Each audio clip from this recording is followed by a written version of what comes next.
The expensive heels clicked against the marble floor of Anderson Morris law firm, each step echoing with the distinct sound of privilege and contempt. I'd know that walk anywhere, my sister Charlotte, arriving fashionably late as usual, probably expecting the world to wait for her. I kept my eyes fixed on my worn sneakers, remembering all the times she'd mocked them. God, Sarah, do you actually shop at outlet stores? How embarrassing. But these shoes had walked me through medical school, through countless hospital shifts, through the quiet building of an empire nobody knew about. Uncle Robert's funeral had been yesterday, while Charlotte had made a show of crying dramatically in her designer black dress. I'd stood quietly at the back, genuinely mourning the man who'd changed my life, the man who'd seen something in me that my own family had missed. Well, if it isn't my little sister, still dressing like a college student. Charlotte's voice dripped with disdain as she settled into the leather chair across from me, smoothing her Chanel skirt. I suppose Uncle Robert felt sorry for you, leaving you some of his old books or something. I didn't respond. 10 years of her jabs had taught me patience. Instead, I touched the simple silver key pendant around my neck, Uncle Robert's first gift to me. Knowledge unlocks more doors than gold, he'd said with a wink. I hadn't understood then. I did now. Mr. Anderson, Uncle Robert's lawyer for 30 years, cleared his throat. Now that everyone's here, we can begin. He pulled out a thick folder, and I noticed Charlotte straighten up, her perfectly manicured hands clasped in anticipation. Before we proceed with the will reading, I have a video message from Robert that he asked to be played first. He pressed a button on his laptop, and suddenly Uncle Robert's face filled the screen mounted on the wall. Even Charlotte fell silent. Uncle Robert looked exactly as I remembered him from our last meeting 2 months ago. Distinguished gray hair, kind eyes behind wire-rimmed glasses, and that slight smile that always made you feel like he knew something you didn't. If you're watching this, he began, then I've finally lost my battle with time. But before the official will is read, there are some truths that need to be shared. He paused, his eyes seeming to look straight at us through the screen. 15 years ago, I made a decision that would change everything. I decided to test my potential heirs, not with words, but with actions. I gave each of my nieces an equal opportunity, though they never knew it. Each received a key and access to exactly $1 million in a private account. Charlotte's gasp filled the room. I touched my key pendant again, remembering that day. I'd been a struggling medical student, eating ramen noodles and working part-time. The $1 million had seemed like a miracle. The instructions were simple. Uncle Robert continued. Use the money wisely, invest, learn, grow. But there was one crucial rule: maintain absolute secrecy about the gift. I wanted to see what each of you would do when you thought nobody was watching. I could feel Charlotte's eyes boring into me now. She'd received the same opportunity. Her key had been gold, wrapped in a Tiffany box. She'd probably sold it long ago. Charlotte, Uncle Robert's voice grew stern. You spent your $1 million in exactly 18 months. Designer clothes, luxury cars, expensive apartments. You never once considered investment or growth. When the money ran out, you came back asking for more, claiming you'd been robbed. Charlotte's face had turned pale. That's not. I didn't. Sarah, his voice softened, and I felt tears prick my eyes. You took that $1 million and did everything I hoped you would. You continued living modestly, finished medical school, and quietly built an investment portfolio that would make Warren Buffett proud. You used your medical knowledge to invest in promising biotech startups. You spotted real estate opportunities others missed. And most importantly, you never once breathed a word about your growing wealth to anyone. The room was dead silent now. I could feel Mr. Anderson watching me with new respect. What few people know, Uncle Robert continued, is that Anderson Morris isn't just a law firm. It's the headquarters of Montgomery Industries, a holding company worth over $4.2 billion. And Sarah, my quiet, brilliant niece, owns 85% of it. The sound Charlotte made was somewhere between a choke and a scream. That's impossible. She lives in a tiny house. She drives a 10-year-old Volvo. She buys clothes from Target. Uncle Robert's smile widened. Precisely. Sarah understood the most valuable lesson I could teach. True wealth isn't about showing off. It's about wisdom, patience, and humility. While you were mocking her lifestyle, Charlotte, your sister was building an empire. That tiny house sits on 50 acres of prime real estate. That old Volvo? Sarah owns the entire dealership chain. And those outlet store clothes? She's the majority stakeholder in the company. I watched as Charlotte's perfectly made-up face crumpled. All those years of snide comments, of excluding me from family events because I'd embarrass her in front of her rich friends, of telling our parents I was wasting my potential by not pursuing an MBA like her, it all came crashing down. But But I'm the one with the business degree, Charlotte sputtered. I'm the one who married into the Richardson family. I'm the one who knows about wealth management. And yet, Uncle Robert's voice was gentle but firm. You're also the one who's 3 months away from bankruptcy. Yes, Charlotte, I know about the debt, the mortgages, the credit cards. I know everything. The silence that followed was deafening. Charlotte's perfect facade had cracked completely now, mascara-tinged tears rolling down her cheeks.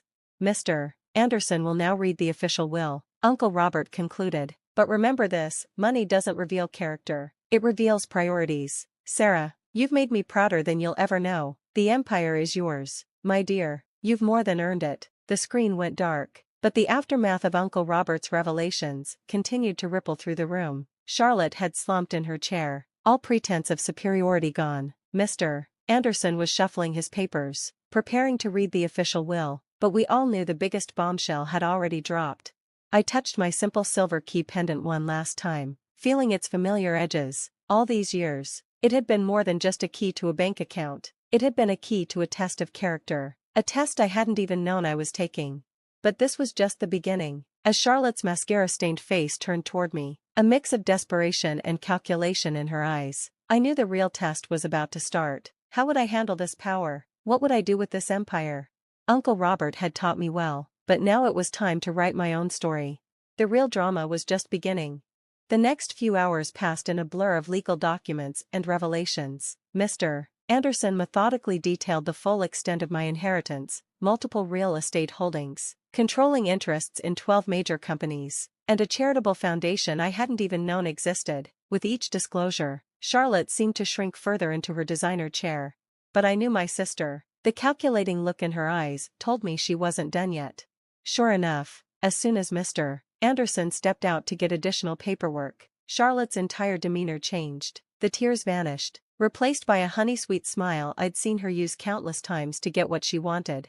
Sarah, darling, she cooed, sliding her chair closer. We need to talk about this as sisters. Family should stick together, don't you think? I raised an eyebrow, remembering last Christmas when she'd told our parents I couldn't attend the family dinner because my shabby appearance would embarrass her in front of her in-laws. You've always been the smart one, she continued, reaching for my hand. I pulled away subtly. Think about it, with my business connections and your new resources, we could be unstoppable. The Richardson family would love to partner with Montgomery Industries. The same Richardson family that called me a charity case at your wedding? I kept my voice neutral, but Charlotte flinched. That was a misunderstanding. Besides, that's all in the past. We're talking about the future now. Billions in assets need proper management. You're a doctor, Sarah. What do you know about running a corporate empire? Before I could respond, my phone buzzed. A text from Uncle Robert's old assistant. Maria, check your email. Important message from R. Time sensitive. I opened my laptop, ignoring Charlotte's attempts to peek at the screen. There it was, an email from Uncle Robert, scheduled to be sent today. With trembling fingers, I clicked play on the attached video. Hello again, Sarah. Uncle Robert's familiar face appeared. If you're watching this, then Charlotte has already started trying to manipulate her way into control of the company. She'll mention the Richardsons, her business degree, and your lack of corporate experience. I couldn't help but smile. Even now, Uncle Robert was 2 steps ahead. But what Charlotte doesn't know is that you've been running Montgomery Industries for the past 5 years. Charlotte's gasp beside me was audible.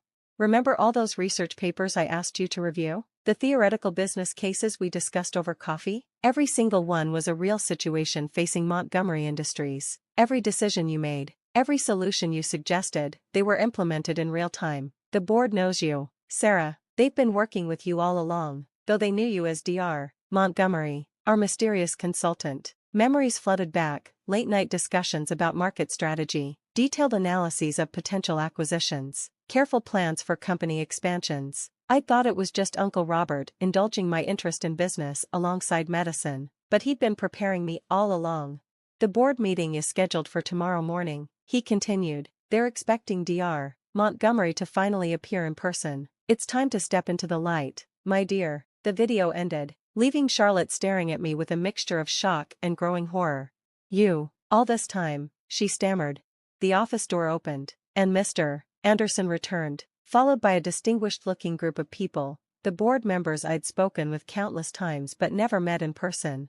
Dr. Montgomery, the chairman smiled warmly. extending his hand. It's wonderful to finally meet you face to face. Your strategy for the Asian market expansion was brilliant. Charlotte jumped up, her Chanel suit wrinkled from sitting. This is ridiculous. I'm filing a lawsuit. She tricked everyone, pretending to be poor while secretly running the company. Actually, Mr. Anderson interjected smoothly. Everything was done completely legally. Sarah never lied about her wealth, she simply chose not to flaunt it. And as for running the company, she's more than qualified. Besides her medical degree, she also has a master's in business administration from Harvard's night program. This was news to Charlotte. Night program? But you were always working at the hospital. I smiled, remembering those exhausting years. Days at the hospital, nights at Harvard. Some of us don't need to show off our education, Charlotte, we just do the work. But, Charlotte's eyes darted around the room, looking for allies and finding none. What about my children? Your own niece and nephew,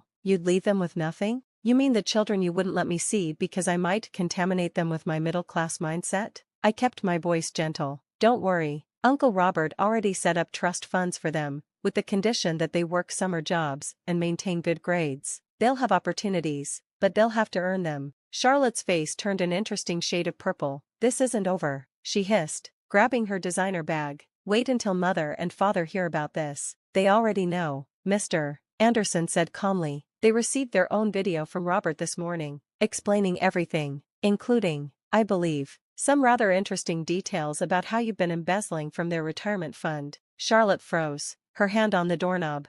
The police have probably arrived at your house by now, I added softly. Uncle Robert kept very detailed records. The next few minutes were chaos, Charlotte screaming, security being called, my sister being escorted out while threatening lawsuits and revenge. Through it all, I sat quietly, the weight of my silver key pendant reassuring against my chest. After she was gone, the chairman turned to me. Well, Dr. Montgomery, shall we discuss the future of the company? I stood up, smoothing down my simple black pants. Actually, I'd like to start with the charitable foundation. I have some ideas about medical scholarships for underprivileged students. The board members exchanged approving looks. Uncle Robert had chosen well. That evening, I drove my old Volvo back to my tiny house, all 8,000 square feet of it, hidden behind mature trees on my private estate. As I changed out of my work clothes, my phone beeped with news alerts. Montgomery Industries reveals new CEO. Doctor takes helm of billion-dollar empire, scandal rocks. Richardson family, fraud allegations surface, local doctor's secret life as corporate mastermind. I smiled, remembering Uncle Robert's words from years ago. Success isn't about showing off wealth, it's about using it wisely. A text came through from my parents. We had no idea. All these years, we're so sorry we doubted you. Can we come over to talk? Another text followed. This one from Charlotte's husband. The police are here. Charlotte's being arrested. Please, the children. I'd already instructed Mr. Anderson to ensure my niece and nephew would be taken care of. They'd stay with my parents while their mother faced justice, with full access to their trust funds for education. Unlike their mother, they'd learn the value of hard work and humility. Later that night, sitting in my study overlooking the garden Uncle Robert had helped me design, I opened his final gift, a leather-bound journal. Inside, in his elegant handwriting, was written, Dear Sarah, money doesn't make a person worthy of respect, their actions do. You proved yourself worthy not because you grew the fortune I gave you, but because you remained true to yourself while doing it. The empire is yours now, but I know you understand its true purpose, to make the world a little better, one wise decision at a time. Your proud uncle, Robert. I closed the journal, feeling at peace. Tomorrow, I'd go back to my hospital rounds in the morning. I had no intention of giving up medicine. Then head to Montgomery Industries for my first official board meeting as CEO. The media would speculate about my double life. Charlotte would probably try to fight the charges, and society would buzz about the secret billionaire doctor. But none of that mattered. I had work to do, lives to save, and an empire to run, not for the glory or the wealth, but because with great power comes great responsibility. And Uncle Robert had taught me well.